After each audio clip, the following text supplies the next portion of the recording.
Nuestra meditación en esta mañana, continuando el comentario del Evangelio de Lucas, está en el capítulo 12 y desde el versículo 22 al versículo 34. Voy a leer pues este pasaje bien conocido porque es una parte del Sermón de la Montaña que en el Evangelio de San Mateo tenemos en el capítulo 6. Aquí aparece como un fragmento de este sermón en este momento y vamos pues a leerlo. Lucas capítulo 12 y versículo 22. Y dijo a los discípulos: por esto os digo, no os preocupéis por la vida que comeréis ni por el cuerpo que vestiréis, porque la vida es más que la comida y el cuerpo más que el vestido. Considerad los cuervos que ni siembran ni siegan, los cuales no tienen despensa ni granero, y Dios los alimenta. ¿Cuánto más valéis vosotros que las aves? ¿Y quién de vosotros puede, afanándose, añadir un codo a su estatura? Pues si no podéis lo mínimo, ¿por qué os preocupáis por lo demás? Considerad los lirios, cómo crecen, no trabajan ni hilan, y os digo, ni Salomón en toda su gloria se vistió como uno de ellos. Si Dios entonces viste así la hierba que hoy está en el campo y mañana es echada al horno, ¿cuánto más a vosotros, oh faltos de fe? Vosotros pues no busquéis que comer o que beber ni os afanéis, porque la gente del mundo busca todas estas cosas, pero vuestro Padre sabe que necesitáis estas cosas. Antes bien buscad su reino, y estas cosas os serán añadidas. No temáis, manada pequeña, porque vuestro Padre se complació en daros el reino. Vended vuestras posesiones y dad limosna, haceos bolsas que no envejecen, tesoro inagotable en los cielos, donde el ladrón no se acerca ni la polilla destruye, porque donde está vuestro tesoro, allí también estará vuestro corazón. Amén, y el Señor añada la bendición a su santa palabra y vamos pues a entrar en nuestro tema de esta mañana y podríamos decir que el resumen de lo que tenemos aquí, de esta parte que no olvidéis que es una parte del Sermón del Monte, pues es un resumen que podríamos concretar en unas palabras, en una pregunta. La pregunta, después de leer esto, es si confías en Dios. ¿Confías en Dios? Ahí tenemos la pregunta. Después de leer esto, y después de considerar la enseñanza en general de las Escrituras, hemos de preguntarnos si nuestra confianza en Dios llega hasta este punto. Lo primero que resalta al leer estas palabras es que parece como si el Señor nos estuviera, en cierta manera, empujando a cruzarnos de brazos, o nos estuviera diciendo que no hace falta trabajar o que no hace falta tener ninguna clase de previsión para nada y que en definitiva bastaría pues hacer como hacen las aves del cielo o como hacen los lirios en el campo, es decir, simplemente estando quietos o simplemente como las aves salir a buscar y ahí están los graneros de Dios a su disposición. Pero claro, eso no es la enseñanza en realidad. Eso, yo ya sé que la lectura muy literal al pie de la letra de algunos textos que aquí tenemos podrían empujar a eso. Pero la Biblia no es este fragmento nada más. La Biblia la hemos de entender toda en su conjunto. Todo. Y aquí nos habla así, nos habla de esta manera, pero también en otros lugares nos dice que cada uno ha de trabajar con sus manos, etcétera, y que y que es necesario y que la pereza no está justificada, y nos pone los ejemplos en el libro de los Proverbios de cómo en la naturaleza pues hay un trabajo fuerte para obtener el sustento, etc. De manera que la enseñanza que tenemos aquí en este pasaje no es para la holganza, no es que el Señor nos esté empujando a estar, diríamos, inactivos, en particular para cosas básicas tan importantes como la alimentación, el vestido y otras necesidades. Esa no es la enseñanza. Aquí lo que tenemos es un pasaje donde se pone a prueba nuestra confianza en Dios. Nuestra confianza en Dios. Y de eso se trata. Se trata de saber si, dadas las circunstancias y las necesidades, y dado que de alguna manera se produjera una situación donde nada podemos hacer, si seguimos de todos modos teniendo confianza en Dios. A nosotros Dios nos llama a que trabajemos, nos llama a que administremos bien las cosas que Él nos da. La Biblia nos habla del ahorro, nos habla de las cosas que no son necesarias y son superfluas y que debemos tener cuidado con eso. Es decir, de una buena administración, pero sobre todo la Biblia nos dice que es necesario esforzarse en el trabajo. Hay que buscar, hay que, digamos, tener ese espíritu de llegar hasta lo último para conseguir lo que es necesario. Y eso está aprobado en las Escrituras y es una enseñanza que la palabra de Dios nos da. O sea que aquí pues, tenemos un pasaje que nos está diciendo que de todas maneras no debemos de andar o vivir en una preocupación constante por nuestra vida, sobre todo en relación al futuro, porque muchas veces todas nuestras preocupaciones y nuestros temores tienen que ver no con el día de hoy. El día de hoy pensamos, ese ya lo tengo resuelto. Lo que nos preocupa es mañana, y el otro mes, y el mes que viene, y el año que viene. Eso se presenta ante nosotros a veces como una nube oscura. Sin embargo, muy pocos pueden decir, es que el día de hoy no lo tengo resuelto. El día de hoy sí lo tiene resuelto. Mañana volverá a ser el día de hoy. Y pasado mañana volverá a ser el día de hoy para ti.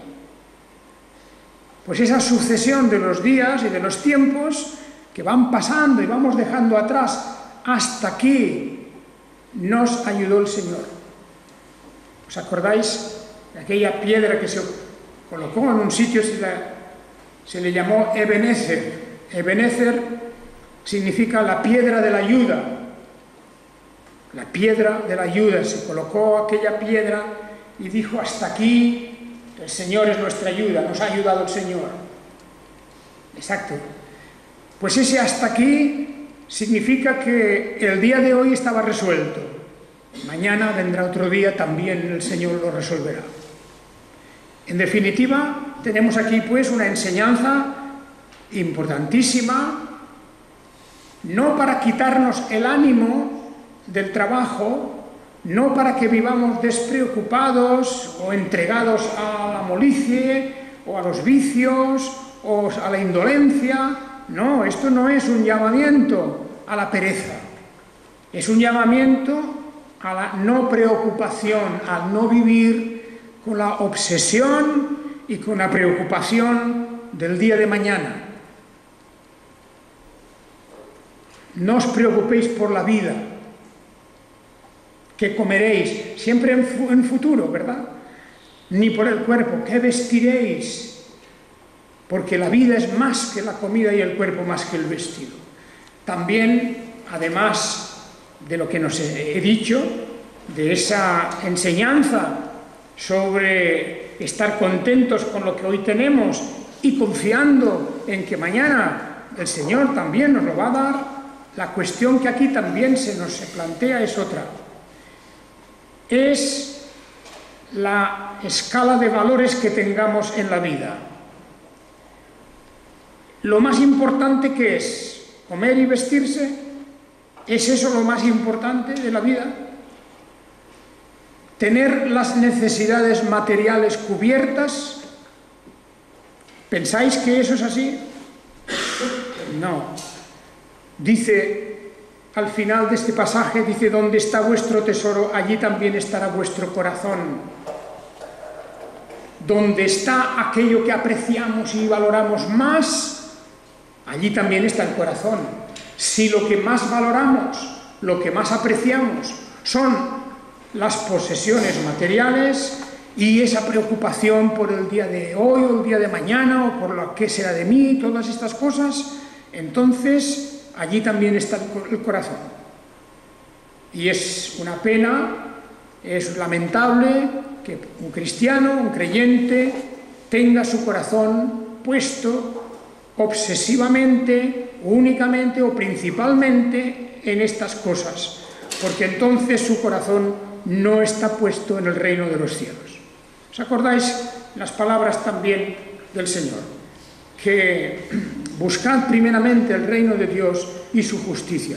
Todas las demás cosas os serán dadas por añadiduras. Bien, no hay, por lo tanto, en este pasaje, no hay un llamamiento a la pereza. No, cuando Él dice, considerad los cuervos que ni siembran ni siegan, los cuales no tienen despensa ni granero, y Dios los alimenta. Cuando dice esto el Señor, Él no dice, haced igual que los cuervos. Eso no lo dice. Él no dice eso. Él dice, mirad un ejemplo. Hay unas criaturas que Dios ha hecho, a las cuales Dios no les ha dado la capacidad de sembrar, etcétera, etcétera. Esas criaturas dependen de lo que encuentren. Pero Dios ha puesto en su camino suficiente para que se vayan alimentando. Pues bien, vosotros sois mucho más que esos cuervos, que esas aves, y vais a encontrar. Vais a encontrar, pero habéis de trabajar. Es necesario que trabajéis, eso es un mandato desde la creación misma. El Señor dio a Adán y a Eva una tarea para hacer, incluso en el huerto del Edén, y luego, después del pecado y de la caída, también les hace ver que su trabajo se va a volver más difícil, más duro y no tan enriquecedor, pero tenían que trabajar. Y así la humanidad ha ido desarrollándose. Pero lo mismo, dice, hay cosas que no podemos cambiar, ¿no? Afanándose mucho, por mucho que te afanes, por mucha angustia que tengas o mucho empeño que pongas, no puedes añadir un codo a tu estatura. Hay cosas que no podemos cambiar ni variar, y por eso hemos de tener calma, tranquilidad, y no andar en la desesperación en la que muchos pueden encontrarse. Bien, ahí tenemos pues lo que la palabra de Dios nos está enseñando, y esto no es para hacer una crítica a las personas que tienen necesidades, claro que no.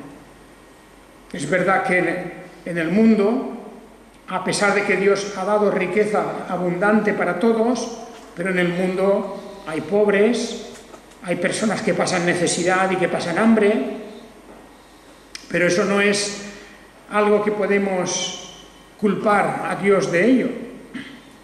Eso es el pecado del ser humano. Eso es la injusticia, el mal reparto que los humanos hacemos.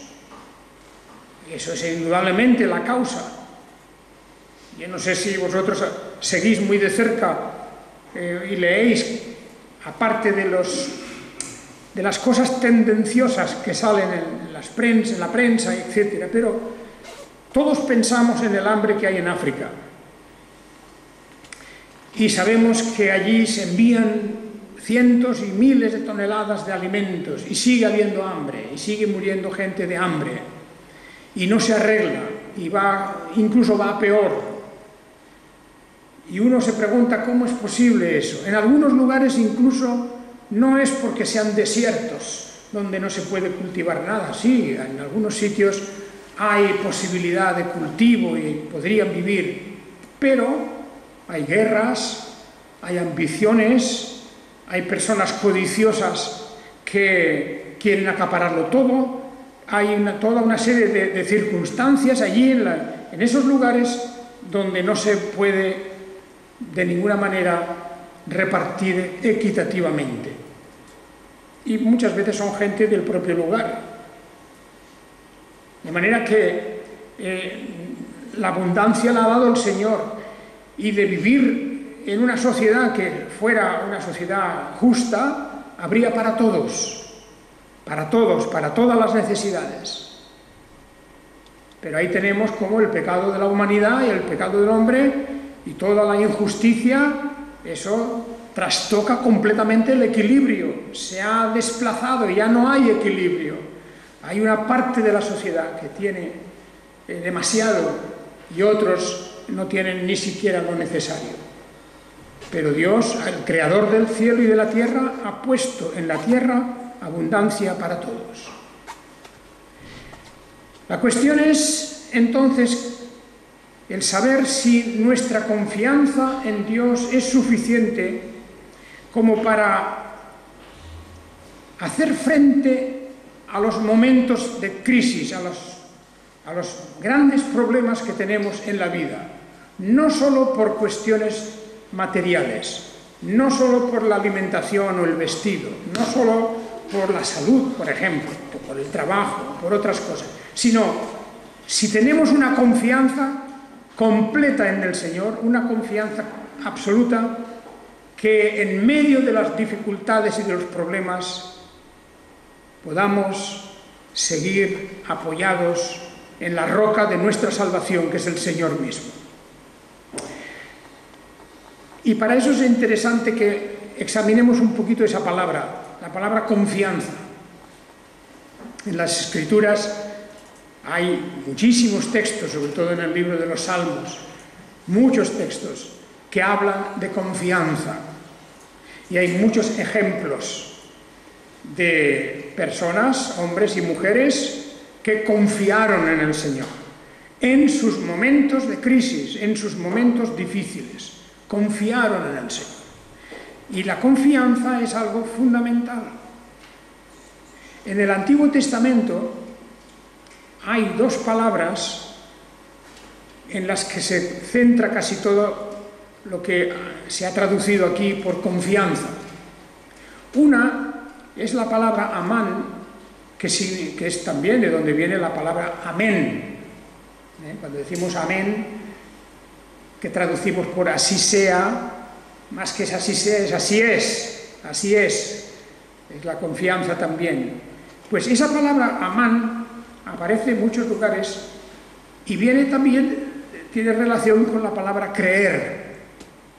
Naturalmente, porque la creencia, el creer verdaderamente en Dios, en sus promesas, el creer ya es el acto de confianza. La persona que cree, confía. Eso es necesario, porque es imposible ser un creyente y no tener confianza en Dios. Y por eso digo yo que a veces ocurren cosas extrañas. Se oye a veces hablar a personas, a hermanos y hermanas, a personas que tenemos como hermanos y hermanas, hablan a veces de una manera como si Dios no existiera. Por ejemplo, cuando hablan de sus problemas. Hay personas que hablan de sus problemas casi como con una angustia o con una desesperación tan grande que lo que en realidad demuestran es su desconfianza, como si su problema no tuviera solución. Y para un creyente todos los problemas tienen solución, porque nuestros problemas se terminan todos en la vida eterna, en la gloria. Naturalmente me diréis, bueno, es que eso ya es un poco tarde, ¿no? No, no es tarde.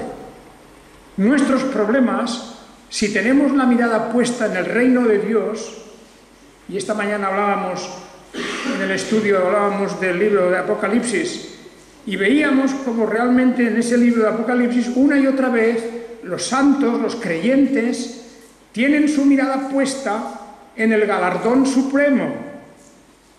Tienen puesta la mirada en el punto final de la historia de la humanidad, porque aquí no tenemos soluciones totales y completas para los problemas de la vida. No hay soluciones para las guerras, ni para el hambre, ni para las necesidades, ni para las enfermedades, ni para el dolor. No hay solución para eso.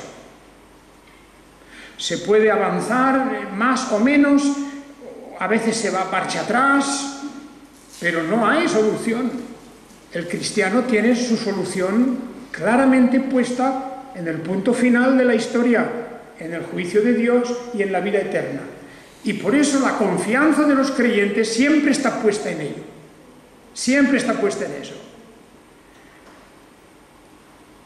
Así que podemos mirar muchos textos, y ciertamente que conocéis ya textos de su obra por aquí, por allá, en el Antiguo Testamento, en el Nuevo Testamento, de cómo se habla de esa confianza. Pero hay un texto en el Salmo 40, versículo 4, que es digno de tener en cuenta. Dice: cuán bienaventurado es aquel que puso en Yahvé su confianza. Aquí dice también el varón, no importa, cualquier persona, claro. Cuán bienaventurado es el varón que puso en Yahvé su confianza. Cuán bienaventurada es la mujer, cuán bienaventurado es el joven o la joven, quien sea. Cuán bienaventurado es aquel que puso en Yahvé su confianza. Salmo 40, versículo 4. Porque dice: aquel que ha puesto en Yahvé su confianza tiene la clave de la felicidad. Tiene la clave del contentamiento, y algo más aún, porque hay otra palabra más. Otra palabra más en el Antiguo Testamento que se traduce por la palabra confianza en nuestra lengua. Y esta es una palabra que significa seguridad. Confianza es sinónimo de seguridad. La palabra hebrea bataj, que significa seguridad. El estar seguro de una cosa, claro, es el estar confiado en algo. El estar confiado.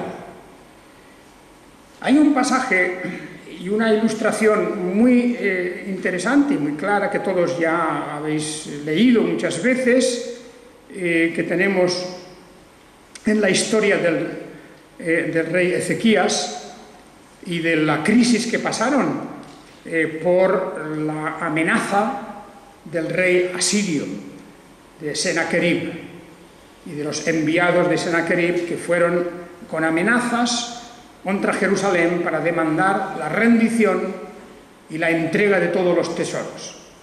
Eso lo tenemos en el libro segundo de los Reyes, y lo tenemos en el capítulo 19,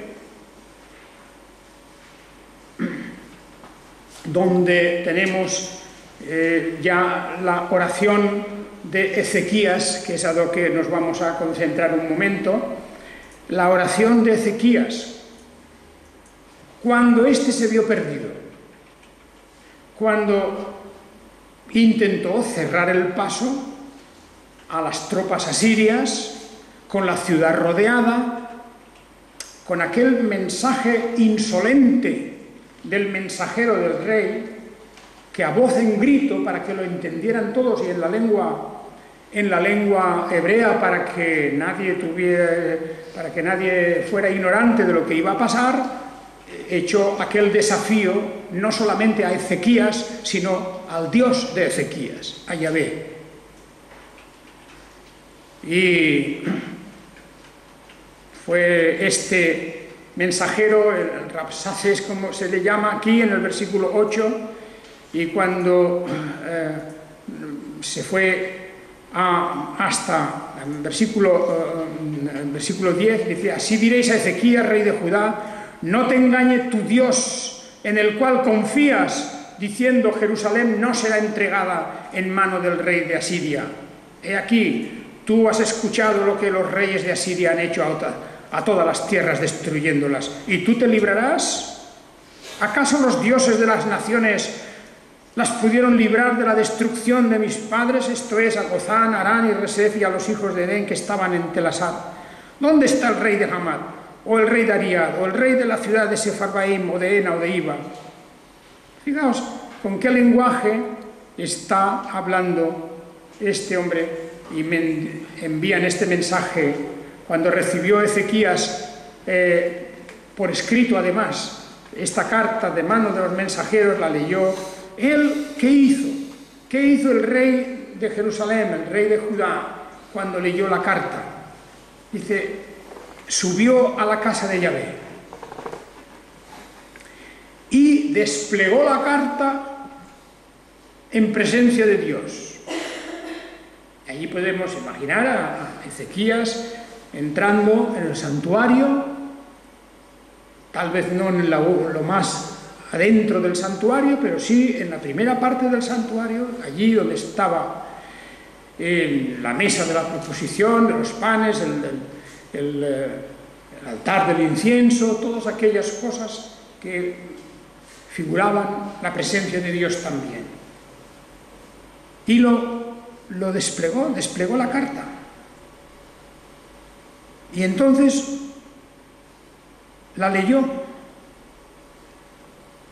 y oró Ezequías delante de Yahvé y dijo: oh Yahvé, Dios de Israel, entronizado sobre querubines, solo tú eres el Dios de todos los reinos de la tierra. Tú hiciste los cielos y la tierra. Inclina tu oído, Yahvé, y escucha, abre tus ojos, oh Yahvé, y observa. Escucha las palabras que ha enviado Sennacherib para vituperar al Dios viviente.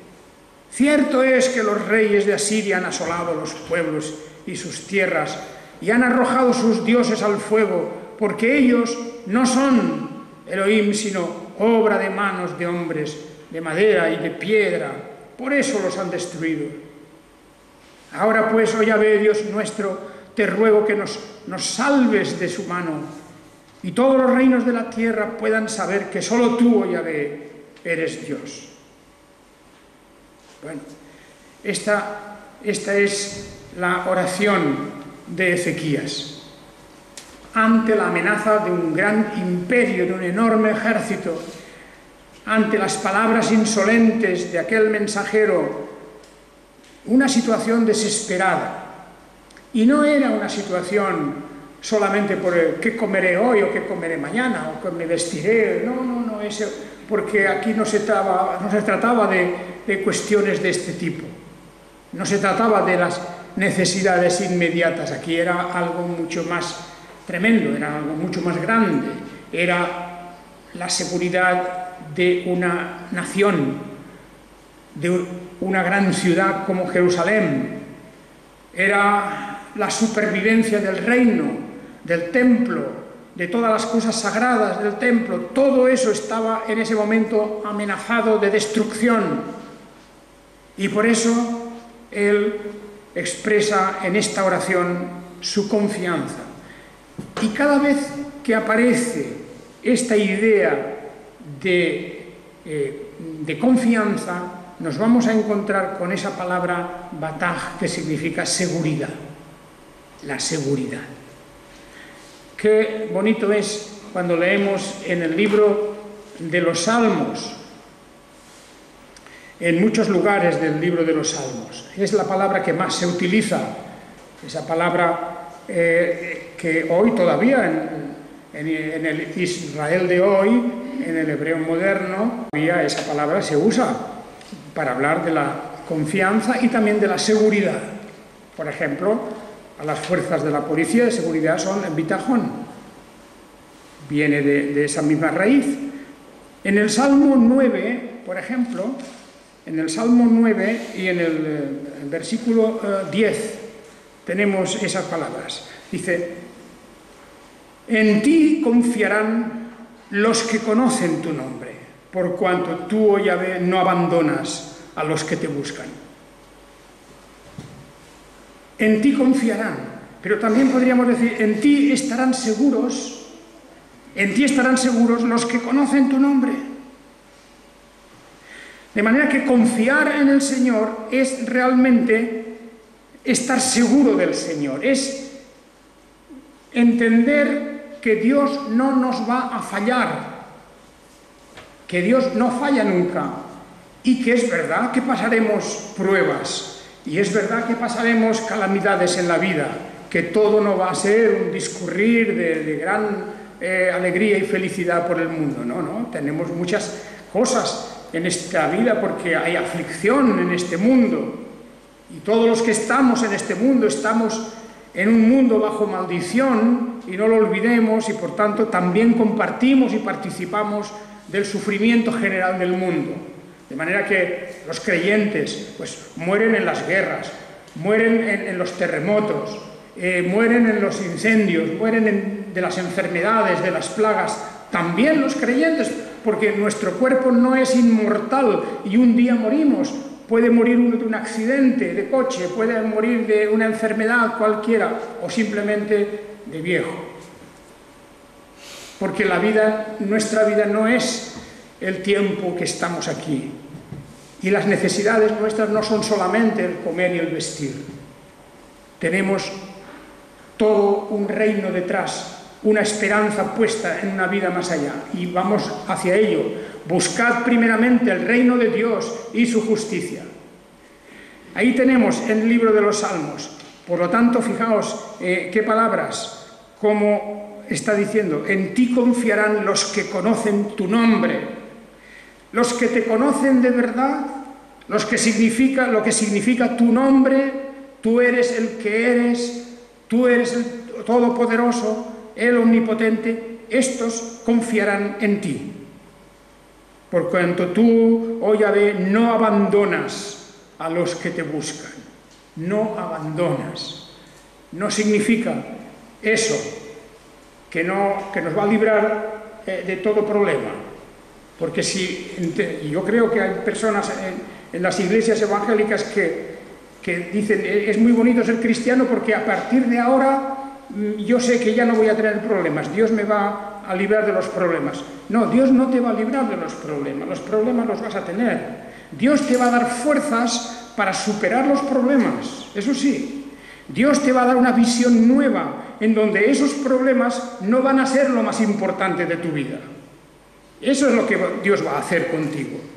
No pienses que por ser cristiano te va a resolver absolutamente todo y que puedes estar en casa tranquilo, tumbado y sin hacer nada, que te va a venir todo así como caído del cielo.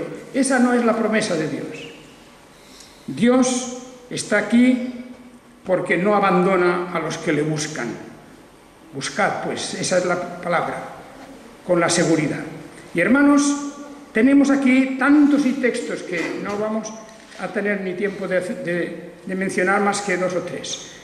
En el Salmo 25, versículo 2 también, aquí el clamor del salmista, que eleva su alma al Señor y dice: Dios mío, en ti confío, no sea yo avergonzado, no se alegren de mí mis enemigos.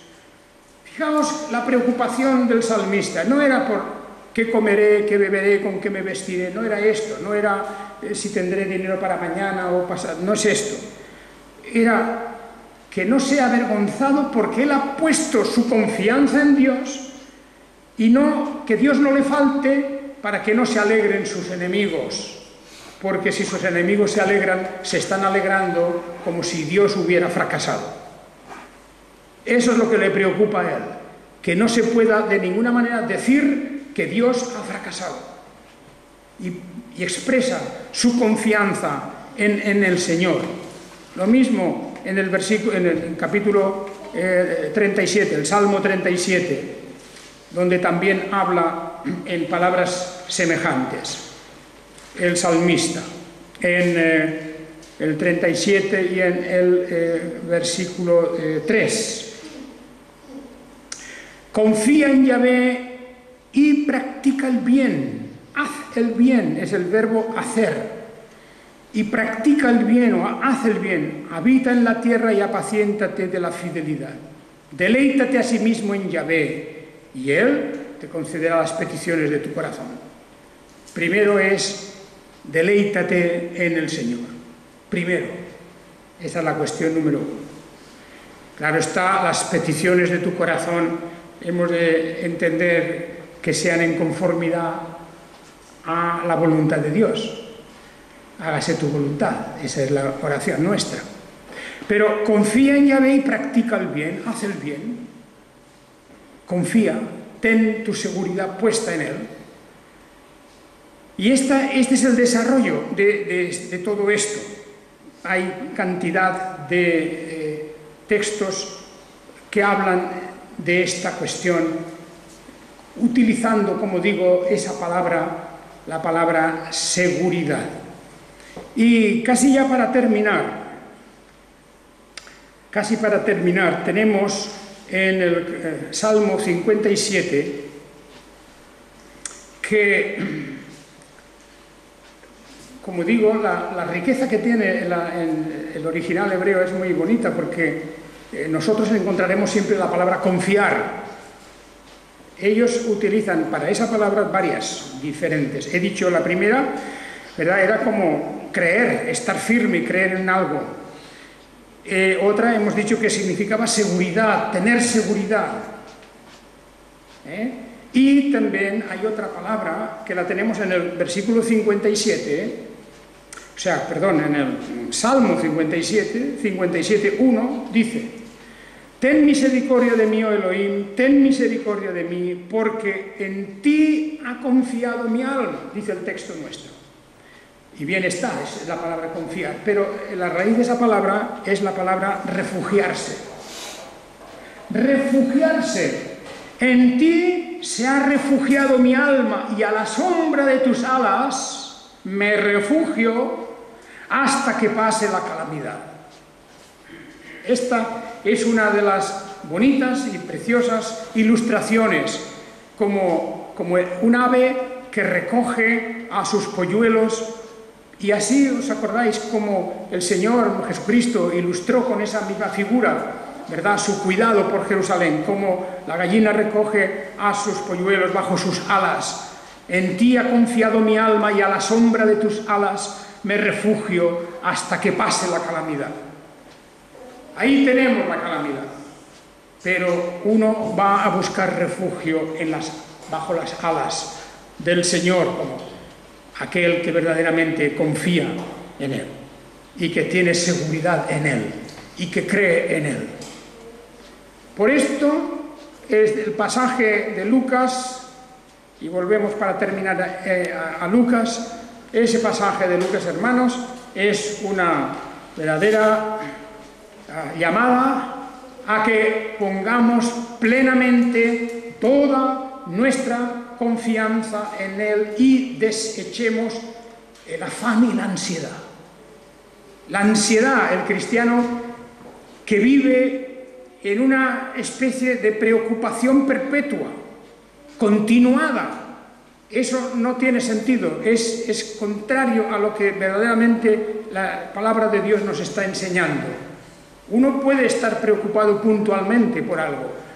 Qué duda cabe que el rey Ezequías no podía estar cantando y bailando mientras ocurrían aquellas cosas. Muy preocupado estaba, pero su ansiedad no llegó de ninguna manera a postrarlo y a derrotarlo, sino que se rehizo y se presentó en el templo delante de Dios y dice: mira, Señor, esta carta. Mira esta carta. Mira las amenazas de este rey. ¿Cómo vas a consentir tú que haga esto? Y ahí fue a refugiarse y a confiar en el Señor. Por lo tanto, lo que el Señor Jesucristo nos está enseñando es: esta es la verdadera paz que el cristiano ha de tener. que el Señor es nuestro refugio y nuestra confianza y nuestra seguridad por todos los siglos. Amén. El Señor os bendiga.